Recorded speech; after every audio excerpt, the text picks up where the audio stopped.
Surtout les filles qui ont les règles douloureuses là. Vous, quand vous touchez quelque chose, il faut même aller brûler cette chose-là dans un haut fourneau.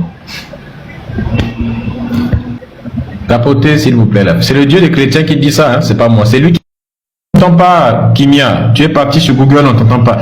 Une chrétienne doit toujours avoir une Bible à côté, au cas où Satan se pointe, tu peux tirer des versets. Je l'ai. Tu l'as? Oui, c'est bon. Lis. Je vais prendre la Bible, là. Hein? Je viens à peine de prendre la Bible. Attends, je vais sur Lévitique. Tu m'as dit quel verset? 15, chapitre 15.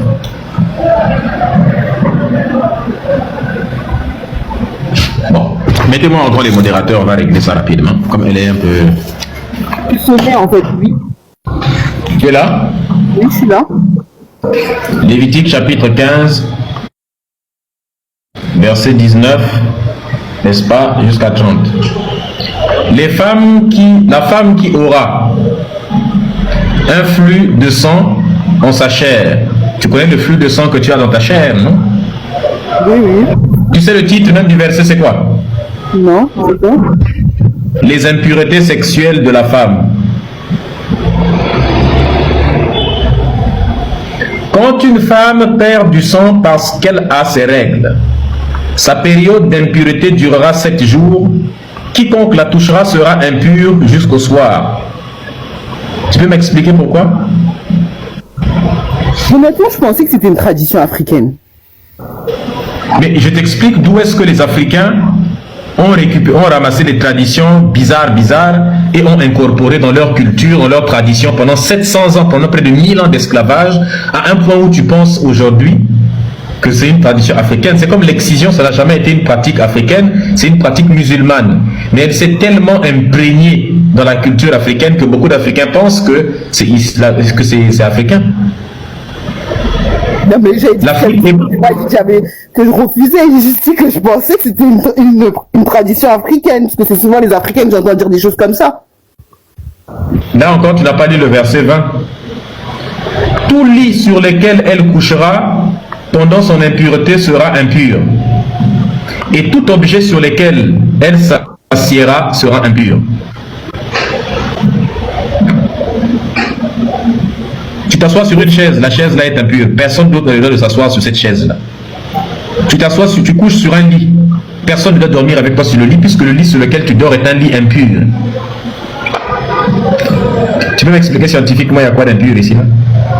Ça, c'est des peuples misogynes qui inventent des lois comme ça. Et vous les femmes, au lieu même d'être sensibles à ça, et il y a des femmes qui viennent qui disent oh non, moi je suis chrétienne et puis féministe. Tu as envie de lui tirer même les seins. Est-ce que ça empêche d'être féministe? Non, on n'est pas obligé de prendre tous les versets. J'ai pas lu tous les versets de la Bible de toute manière. Ah, mais si on peut être féministe tout en prenant la Bible, à ce moment-là, moi, si je commence à dire tous les jours devant des femmes chrétiennes,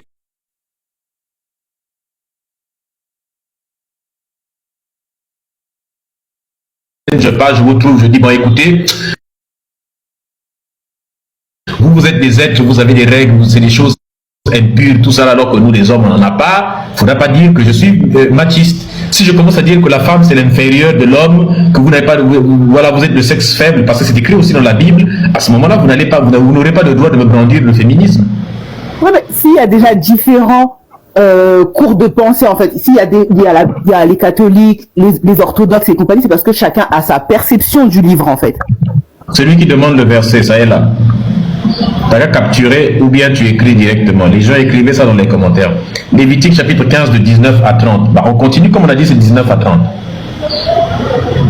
Verset 20, tu as lu?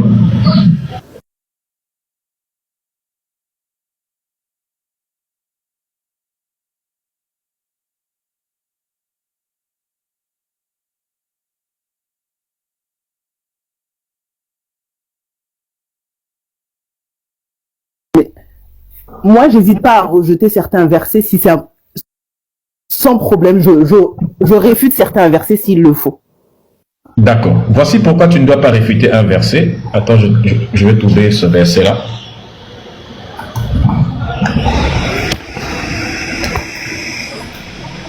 Donc toi, tu n'hésites pas à rejeter. Tu as déjà rejeté certains versets.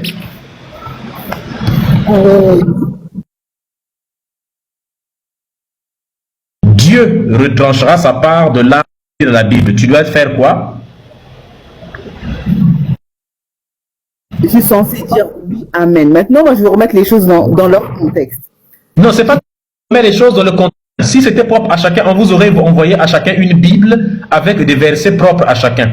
Mais on vous a envoyé une Bible avec des versets qui sont égaux à tous. C'est pas propre à chacun.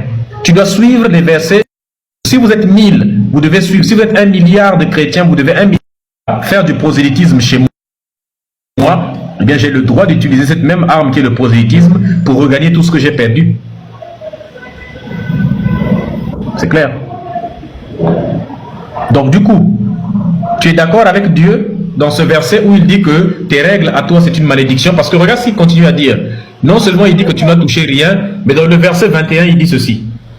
Quiconque touchera son lit, regarde, quiconque touchera son lit lavera ses vêtements. Si je viens poser ma main sur le lit, là où une femme qui a les règles a dormi, on me dit, eh bien, je dois laver mes vêtements. Je dois laver mes vêtements, je dois me laver dans l'eau, donc se lavera dans l'eau et sera impur jusqu'au soir. Moi aussi, je vais rester impur jusqu'au soir. Simplement parce que j'ai posé un doigt sur le lit où une femme qui a des règles a dormi. Quel chrétien applique ça réellement? Ici, il y a des chrétiens qui appliquent ça sérieusement. Mais ce n'est pas une affaire que les chrétiens appliquent ou pas. C'est ton Dieu qui avait dit ça. Tu peux ne pas appliquer, un chrétien peut ne pas appliquer ce que son Dieu demande. Mais le problème, c'est que son Dieu le demande quand même. Mais non, parce que finalement, pour moi, Dieu, il appartient pas à une religion, en fait. Ça veut rien dire. Ton Dieu appartient à ta religion, à toi. Non, parce qu'au bout du compte, c'est pas Dieu qui a créé les religions en tant que telles. Donc ça veut dire que moi, aujourd'hui, je peux me considérer chrétienne, oui, parce que je vais à l'église, parce que ça me fait du bien. Mais est-ce que pour autant, en fait, c'est Dieu qui a dit, oui, allez dans telle et telle religion? Non, tant que vous vous réunissez, ça vous fait du bien, c'est l'essentiel, en fait. Mais Dieu n'existe pas. Ce sont les religions qui ont créé des dieux. Ce sont les êtres humains qui ont inventé des religions et des dieux.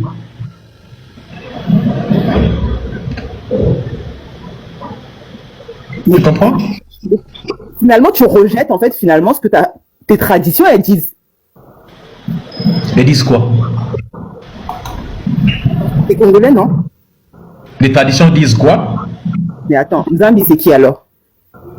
Nzambi, ça vient de Nza, qui veut dire Inza. Et Mi. Inza veut dire quoi? C'est la puissance. C'est l'immensité. Voilà, Nza, c'est l'immensité. Mais l'immensité de quoi? L'immensité du monde. De l'univers. Du monde. Donc, c'est-à-dire, voilà, de l'univers. Donc, autrement dit, l'univers ou la nature. Donc, Nza, c'est l'immensité de l'univers. En gros, c'est la nature. Mbi, c'est le principe ou l'énergie. Dieu, c'est simplement l'énergie qui est à la base de tout ce qui existe, de la nature. Dieu, c'est la nature c'est Dieu. Ça, je suis d'accord, mais que je l'appelle Nzambi, que je dise Dieu, ça reste Dieu, en fait. Sauf que Nzambi n'a envoyé personne sur terre pour venir parler en son nom. Nzambi n'a pas envoyé un livre. Il n'y a qu'un seul livre qui est écrit de la main de Nzambi, c'est la nature elle-même, puisque Dieu c'est la nature. Si tu veux comprendre Nzambi, va étudier la nature. Mais est-ce que le fait d'être chrétien, ça empêche d'étudier la nature? Oui.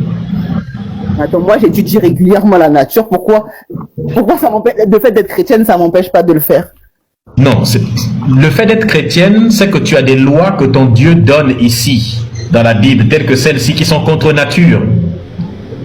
Quand ton Dieu dit qu'une femme qui a les règles, elle est impure, il ment. Ce n'est pas de l'impureté en tant que telle. Si tu touches le lit d'une femme qui a les règles, eh bien, c'est de l'impureté. Toi-même, on doit brûler, tu dois laver tes habits, tu dois te laver. Ça n'a aucun sens. Un Dieu qui a créé la femme qui ne sait pas que les règles, c'est simplement un processus, n'est-ce pas, pour avoir un enfant et tout ça. C'est juste l'horloge biologique de la femme. Et qui traite ça d'impureté. Tu ne vois pas que la parole que de ton soi-disant Dieu a envoyé, c'est juste des êtres humains misogynes de l'époque qui n'avaient aucune connaissance en sciences, en biologie, qui écrivaient ça.